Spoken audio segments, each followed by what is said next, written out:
माझा डिसिजन नव्हता रियांश मध्ये येण्याचा, रेखा मॅडमचा डिसिजन होता. रेखा मॅडमनी डिसिजन घेतला आणि करोडपती मी झालो. से बनाई पहचान उसने, हर जीत लिखी अपनी जान से. एक डिसिजन मित्रांनो, एक डिसिजन, या डिसिजन मुळे पूर्ण कायापालट झाला. रुकना उसे आता ही नहीं, आग है वो अपने मान से. विष्णू सर म्हणले ना उडी मार, उडी मारायची.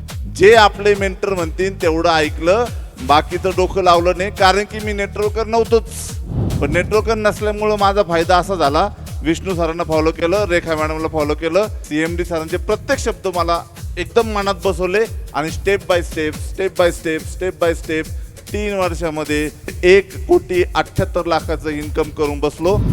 नाम मेरा गूंजे, सिस्टम हिले, मैं आया तो सारे लेवल गिरे.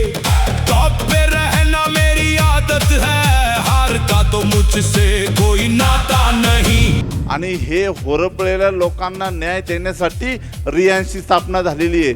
तुम्ही जर होरपळलेले असाल ना, तर तुमच्यासाठीच CMD मधुकर जाधव सरांनी ही रियांशची स्थापना केली आहे. घ्या किती घ्यायचे, तुमच्या काय ताकद आहे, पाईपलाईनची ताकद आहे तर पाईपलाईन लावा. बऱ्याच लोकांनी पाईपलाईन लावली म्हणून पुढे बसलेत, तुम्ही अजून बादली ग्लासवाले मागे बसलेत.